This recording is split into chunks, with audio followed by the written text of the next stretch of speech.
Hai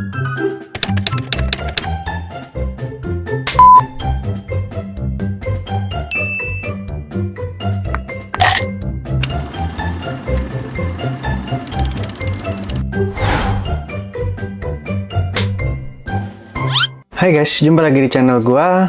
Di video kali ini gua mau bahas tentang aspek yang sangat dasar menurut gua, yang lu perlu tahu. Kenapa? Karena gua nemuin banyak banget kasus kayak gini, baik itu di teman-teman gua atau di saudara-saudara gua.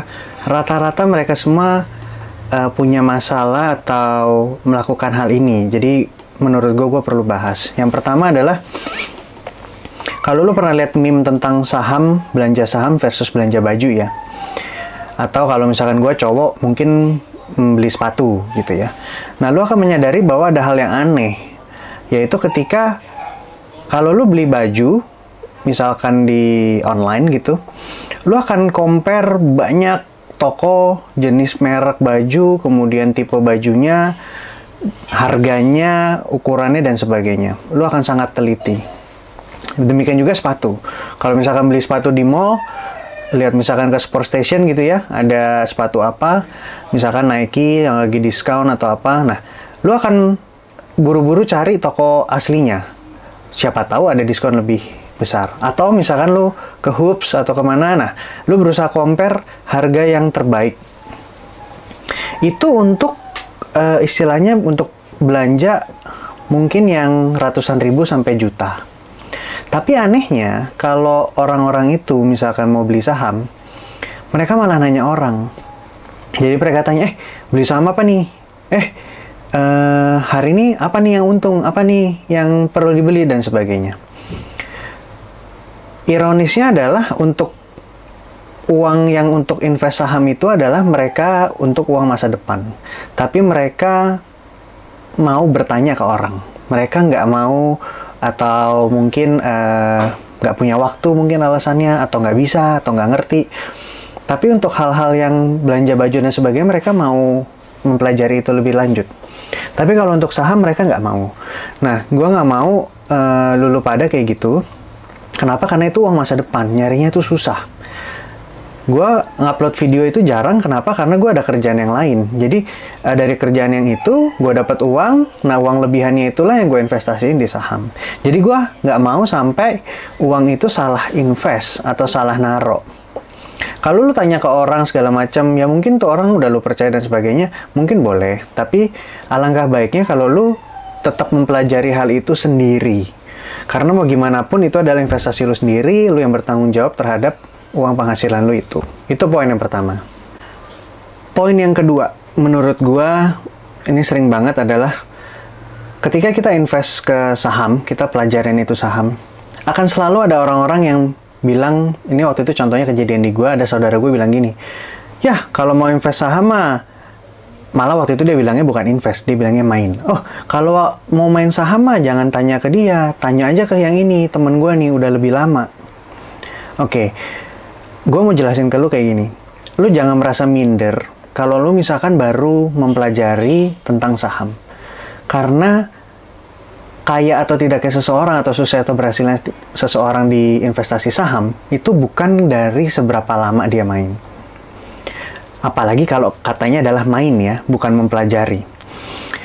Karena kalau analoginya kalau misalkan di olahraga, gue main basket udah 15 tahun lebih. Gue banyak punya temen yang main basket yang sama, tapi mainnya juga udah bertahun-tahun, mungkin belasan tahun juga, tapi ya gitu-gitu aja mainnya, nggak berkembang. Layup kirinya belum lancar, atau mungkin dribble kirinya juga belum lancar, dan sebagainya. Basicnya nggak ada, karena cuman main-main, ya kan? Dan gue pun juga belum tentu lebih hebat dari orang yang istilahnya baru mempelajari basket 6 bulan mungkin, atau 1 tahun, tapi dia mempelajari dengan sungguh-sungguh. Misalkan dia ikut klub, kemudian dia latihan, setiap minggu dia latihan mungkin 2 kali, 2 hari, 3 hari, kemudian basicnya dilatih, layup kanan kiri, dribble kanan kiri, semua, langkah-langkahnya, pivot, segala macam, semua dilatih. Belum tentu gue lebih jago dari yang mainnya atau udah latihan selama 1 tahun itu. Karena selama ini gue cuma main-main doang. Nggak ada latihan basic fundamentalnya, ya kan? Jadi, jangan pernah merasa minder kalau ada orang bilang ke lo, ah lu mah baru segitu, misalkan baru setahun atau baru 6 bulan, gini-gini. Poinnya adalah, lu harus mempelajari fundamentalnya. Basicnya, lu pelajarin semua, karena itu yang akan jadi bekal pegangan lu untuk menginvestasikan uang lu. Jadi lu nggak usah pusing orang ngomong apa. Karena yang ngomong-ngomong kayak gitu, yang main-main gitu ya, belum tentu nanti dia akan lebih sukses dari lu. Ya kan? Apalagi kalau dia cuma main-main, tiap hari ya gitu aja. Ilmunya nggak nambah-nambah. Jual beli, jual beli, jual beli, atau belinya ngasal, atau belinya nanya orang. Emang sih udah lama, tapi kan udah lama bukan berarti bisa lebih sukses. Jadi poin gue tetap pede, lu tetap pelajarin apa yang penting, apa yang fundamental, dasar, jadinya lu nggak gampang digoyahin orang. Ini nanti akan membawa ke poin yang berikutnya. Yang poin ketiga ini adalah kita bahas tentang wisdom atau kebijaksanaan. Kebijaksanaan itu menurut gue adalah kumpulan pengetahuan dan kumpulan pengalaman yang lu udah ambil insight-nya. Itu yang akan jadi kebijaksanaan lu. Jadi, lu nggak mudah, kalau istilah di saham tuh yang paling heboh adalah FOMO. Jadi, lu nggak mudah FOMO. Kayak kemarin kan, batu bara sempet tuh tiba-tiba menjulang tinggi, ya kan? Kemudian tiba-tiba, habis menjulang tinggi, tiba-tiba drop banget gara-gara yang berita tentang China. Nah, kalau lu misalkan tahu fundamentalnya, lu tahu basicnya, apa yang lu beli, apa yang lu ini, lu nggak akan gampang hanyut ke sana. Jadi, itu penting, lu punya wisdom. Wisdom itu ingat dapatnya dari pengetahuan dan pengalaman, lu kumpulin, lu ambil insight-nya. Jadi kalau misalkan lu belum punya pengetahuan, ya jangan harap lu punya wisdom, karena nggak ada sumbernya, source-nya. Jadi lu tetap harus berpengetahuan terlebih dahulu. Poin keempat adalah tentang, gue mau bahas adalah, jangan pakai uang panas. Ini mungkin lu sering dengar, lu pakainya uang dingin. Tapi pada kenyataannya, banyak orang yang istilahnya mau cepat, jadi semua sumber dayanya dia pakai. Apalagi kalau lo pakai uang hasil utang, lo berharap bunga bank akan ketutup sama nih return yang lo dapat dari saham misalkan. Kita ambil contoh saham, karena gue lagi bahas tentang saham. Lo berharap itu. Celakanya, kita ambil contoh ya, misalkan 2019 nih. 2019 ekonomi lagi oke gitu kan. Kemudian lu berharap lu ada istilahnya cicilan rumah lah, let's say KPR. Lu ada KPR, kemudian lu udah kumpulin nih duit KPR-nya nih, ya kan? Kemudian tiba-tiba lu pengen lunasin KPR-nya, tiba-tiba lu mikir, gimana kalau gue semua invest ke saham, kemudian nanti hasilnya bisa lebih gede daripada bunga KPR-nya misalkan gitu. Celakanya ketika lu lakukan itu, kalau lu ingat Maret 2020, April dan sebagainya, ketika pandemi, itu harga saham jatuh gila-gilaan. Jadi istilahnya ketika lu harusnya bayar KPR, malah gara-gara harganya lagi jatuh, lu jadi kurang duitnya buat bayar KPR. Atau lu berharap uang sehari-hari lu pakai misalkan untuk saham, lu masukin ke saham, ketika lagi turun, dan lagi cairinnya 2 hari, ya kan? Kalau di saham kan cairinnya 2 hari.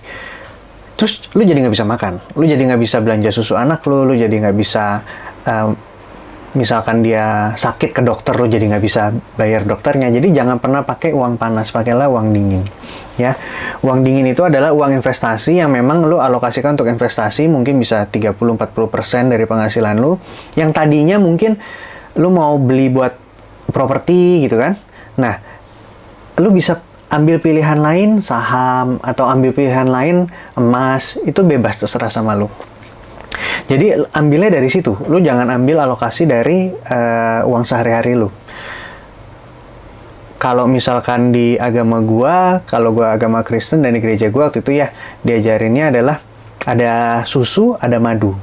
Jadi lu jangan pernah pakai uang susu untuk investasi jangka panjang, karena investasi jangka panjang itu madu. Kalau madu kan mau ditaruh lama juga nggak apa-apa. Tapi kalau susu lu taruh lama bisa basi. Demikian juga sebaliknya.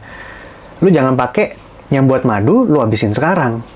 Yang buat jangka panjang lu habisin sekarang. Misalkan buat judi, buat hedon dan sebagainya, ya jangan juga. Poin terakhir, kalau lu tanya apa bedanya investasi sama trading gitu kan, banyak orang rancu. Kalau menurut gua ya, kalau jawaban simpelnya menurut gua kan banyak orang yang memang pekerjaannya trader, itu memang pekerjaannya dia manajer investasi atau dia ngelola dana orang. Jadi mereka itu kalau menurut gua di mindsetnya itu adalah play not to lose gitu. Jadi bermain supaya nggak kalah. Makanya mereka punya target. Oke, hari ini harus untung berapa, mungkin dari saham ini harus untung berapa, kemudian harus cut loss-nya di angka berapa. Mereka semua punya hitungannya. Karena mereka memang pekerjaannya sehari-hari itu, atau mereka cari uangnya dari sana, ya kan? Tapi kalau gua khususnya, ini gua ambil contoh gua aja lah pribadi biar nggak menyinggung siapa-siapa. Gua itu play to win. Gua mau investasi gua itu nanti suatu saat menghasilkan. Jadi gua ambil contoh paling real adalah gua kemarin itu beli Adaro itu sempat di 1250-an kalau nggak salah.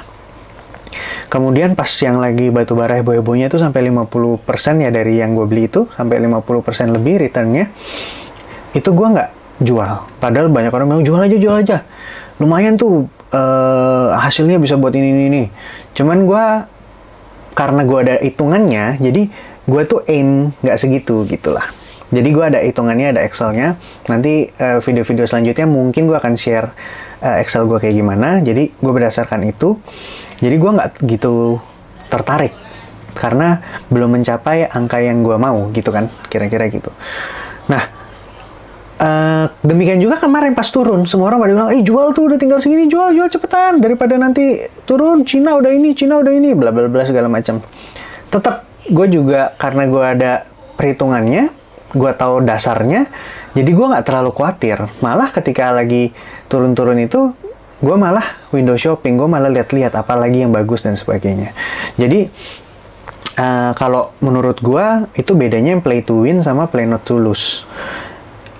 Itu juga yang nanti akan membedakan cara investasi. Sekali lagi ya, gue nggak dikotomi ini salah atau itu benar. Cuma maksud gue adalah gue itu uang dingin gue cari uang, gue kumpulin. Gue nggak mau sampai itu gue pergunakan dengan buru-buru dan sembrono. Jadi semuanya gue ada hitungannya. Jadi balik lagi tadi, kalau gue rekap dari poin pertama, lo kalau mau spend belanja aja, lo belanja baju, belanja sepatu atau apa aja, lo spend waktu untuk pilih barang yang terbaik. Kayak bini gue ya, gue lihat mau beli apa, beli susu aja sampai di compare semua toko, dapat yang murah segala macam. Nah, harusnya lo kalau mau investasi saham atau lo mau beli saham juga lo lakukan hal sama. Lu pelajarin dengan sungguh-sungguh, lu lihat hasilnya, lu lihat returnnya segala macam, valuasinya, lu pelajarin semuanya, baru lu putuskan mau beli saham yang mana. Kalau enggak, ironis aja, lu belanja barang ratusan ribu atau mungkin jutaan, lu sampai segitunya, tapi ketika lu investasi masa depan lu nggak mau mempelajari. Yang kedua, tetap pede, jangan malu sama yang udah lama dalam tanda kutip main di saham. Lo nggak perlu malu sama mereka. Lo pede dengan apa yang udah lo pelajarin, itu bekal lo. Ingat, lebih lama belum tentu lebih baik. Oke? Kemudian yang ketiga, dari semua pengalaman lo, pengetahuan lo itu, lo ambil insight-insightnya, jadi lo punya kebijaksanaan, jadi lo nggak gampang terhanyut sama orang, nggak gampang FOMO kalau istilah saham. Oke? Yang keempat, jangan gunakan uang panas, pakai uang dingin. Ingat, susu versus madu, jangan pakai uang susu. Kalau mau investasi, pakailah madu. Oke? Kemudian yang kelima, play to win. Jangan play not to lose. Karena kalau lo play not to lose, yaitu ini mau turun lagi, cut loss. Ini cepetan beli. Jadi nanti lo gampang kehanyut. Jadi sekali lagi ya, play to win, jangan play not to lose. Gitu. Oke, itu aja video gue kali ini. Di video selanjutnya gue akan bahas tentang, ini penting banget menurut gue, variabel atau apa ya, istilah ini atau konsep ini penting banget buat lo memilih saham mana yang terbaik buat lo. Karena semua perhitungannya berdasarkan angka-angka yang real, jadi udah pasti secara logik itu akan sangat bagus dan lo nggak gampang terhanyut sama orang lain. Kayak gitu kira-kira, nantikan video gue yang berikutnya. Terima kasih sudah menonton, sampai jumpa di video berikutnya. Bye-bye!